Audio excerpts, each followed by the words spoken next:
Rent-to-rent service accommodation tutorial. For me, this is the quickest strategy to transform your property journey and not only get hold of enough property quickly, but also a lot of positive cash flow.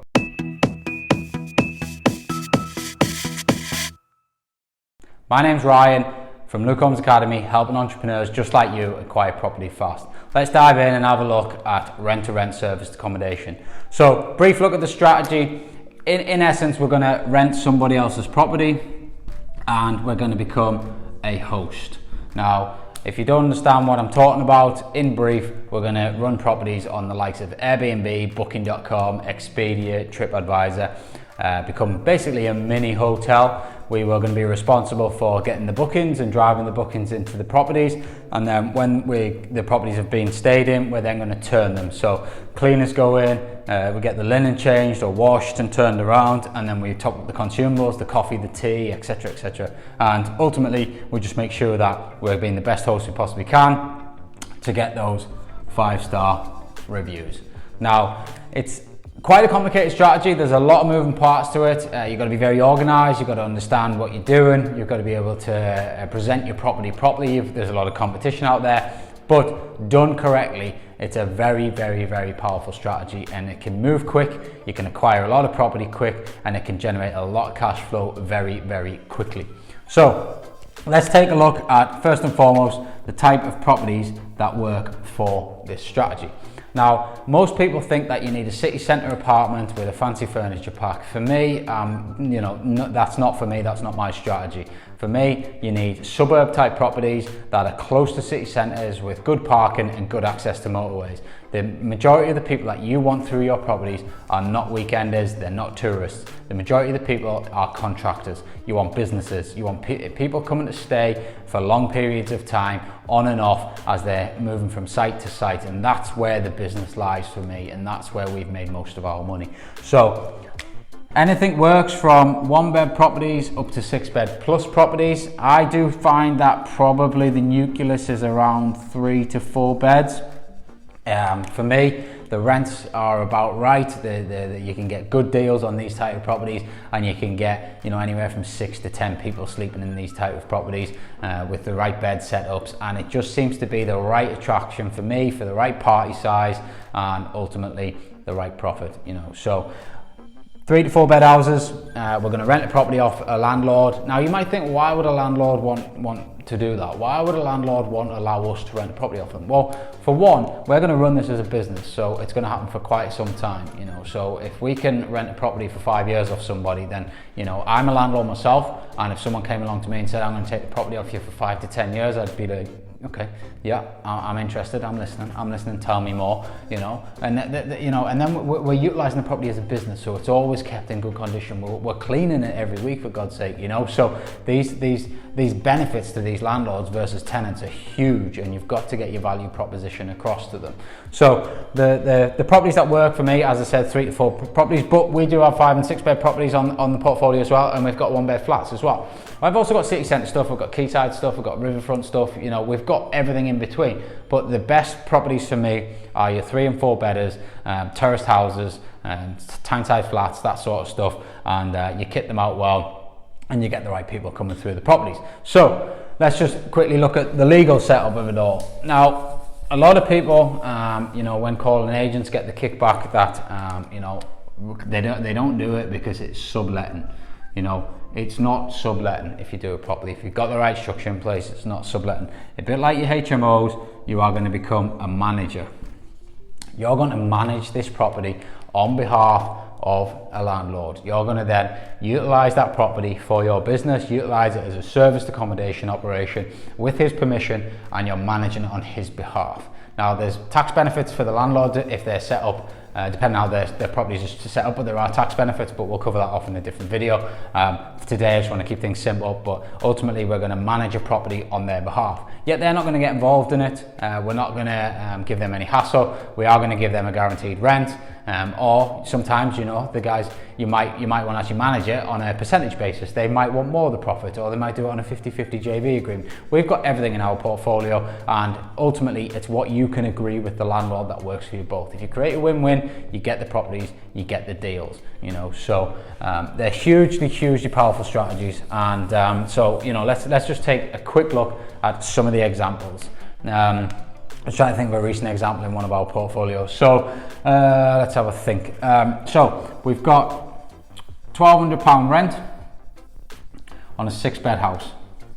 Okay, so we've agreed £1,200. I believe the contract's 3 years with a 3-month notice period, and we review it after every year. So ultimately I want to try and tie these in for as long as possible, but we do also want a bit of flexibility just in case it doesn't work out. Now for me, if a 6-bed house didn't work out, I would try as a HMO if it was in the right areas before I then try and get out of the property. But know my due diligence, know I've got confidence in what we do, I've got confidence in the research methods that we've proven over the years and have stood the test of time. So I'm quite confident that we'll make this work, or I wouldn't get it the deal if we didn't. So we've got the purchase off the landlord, which is, you know, as it says there, £1,200 a month. Then on top of this, what we're going to have is the running costs. So the running costs of the operation tend to be, the main running costs are your linen, your cleaning, and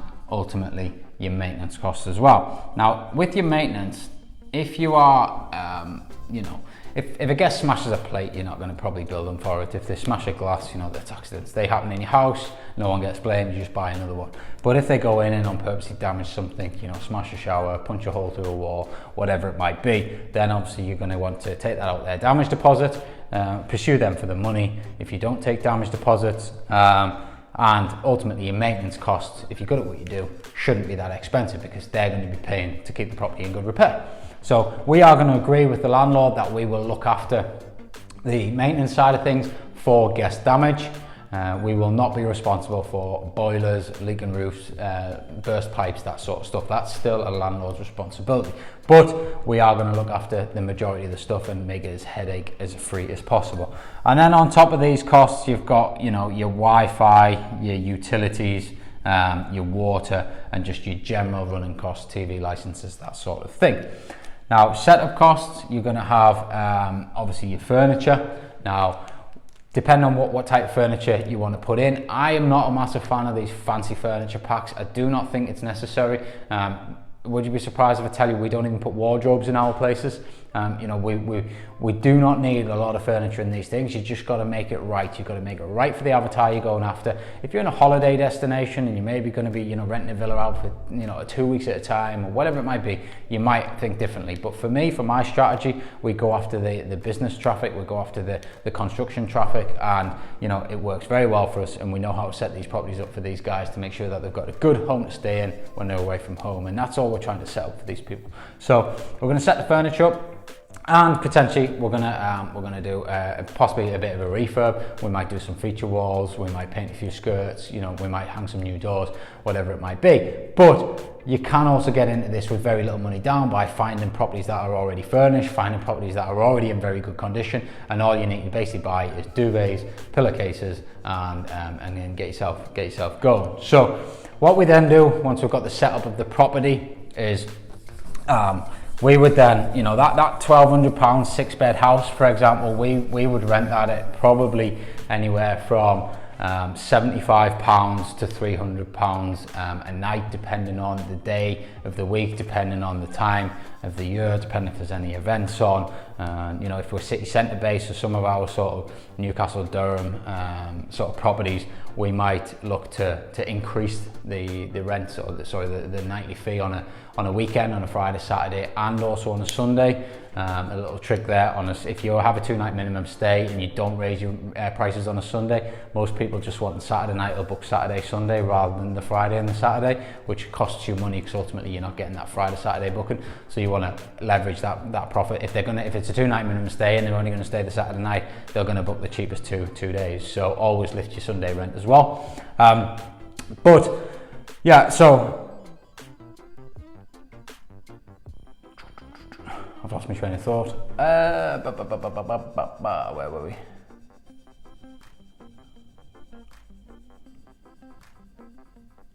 Yeah. So the next thing that we need to cover off is how you then run the properties. So there's a few things that we have in place, but your key thing for me is your channel manager. Now your channel manager, this feeds all of your channels. So you know your Airbnbs, your Booking.coms, your Expedias, your own website.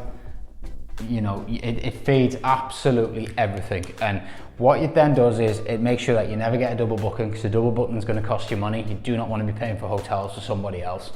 You want to be running a channel manager, and then your channel manager should then feed your guest communications, it should feed your cleaners, and it should feed your linen supplies as well. So everything kind of works systemized in automation. If you've been following me for a while, you'll understand that I am massive on systems and automation, reducing time spent and using computer software, and your channel manager is your guiding point for that. And then ultimately, your bookings come in, you take your bookings, they go through your guest communication platform, they check in, they stay, you make sure that they've had a good stay, you follow them up to try and get more bookings from them, and ultimately the system then repeats, the cleaners go in, they change the linen, and then you know you get that property ready to rent again. Now, as you get bigger, you want your own booking site, and then your booking site can host all your properties or the majority of your properties, depending on how they're set up, and it then drives your bookings, and obviously you're not paying the commissions from the channels. There's a lot of savvy companies out there who book accommodation all the time for the staff. They know that they pay more by going through most of the channels, so they try to reach you direct. You can cleverly market your properties to make sure that they do get direct to you, and ultimately you're saving yourself on those commissions that you would be paying the other channels. So this is a hugely powerful strategy, rent to service accommodation. You know, you're renting a property and you can make a lot of money from it. You know, we've got, I've got many examples, but you know, we've got 3-bed terraced houses that have done £15,000 to £2,000 net profit a month. We've got 5-6-bed houses that have done over £5,000-6,000 a month in gross revenue. You know, there's a lot of money involved in this when done right. If you get the right location, you get the right setup, and you promote your business right, you know, it's a very lucrative strategy. The only downside to service accommodation is it is seasonal, so depending on your locations, it is very seasonal. The trends go up and down. So for us, we tend to see a dip around November, early December time, and then January is pretty much a write-off. It is for most service accommodation providers that I know, but then it gradually picks up, and then the summer months are normally really profitable. So you've got to expect the sort of fluctuating levels of income throughout the year, but ultimately over a 12-month stint, you get some good bookings in, and you make a lot more money than renting it as a single let, and obviously you can afford to pay your rents and your bills, and it's a very profitable venture. Personally, we're generating probably anywhere from £60,000 to £100,000 a month in bookings right now, and we're continuing to push this strategy. I buy a lot of property for service accommodation specifically, but then I'm continuing to rent property and do managed agreements with people as well, because I believe in the strategy, I'm passionate about it, and I know it works, and I know that I can get the business to that sort of over £1.2 million turnover a year consistently if we continue to push that. And there's a lot of profit involved in this, but you've got to start somewhere, and by just getting the knowledge and understanding how it all works, and then piecing it all together and then running with it. But don't get me wrong, it is quite stressful.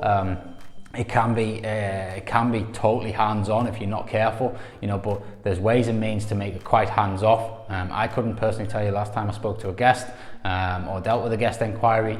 You can put the right people and the right systems in places to take all that away from you and allow you to continue focusing on building your business and acquiring more properties, which is the side that everyone likes to do.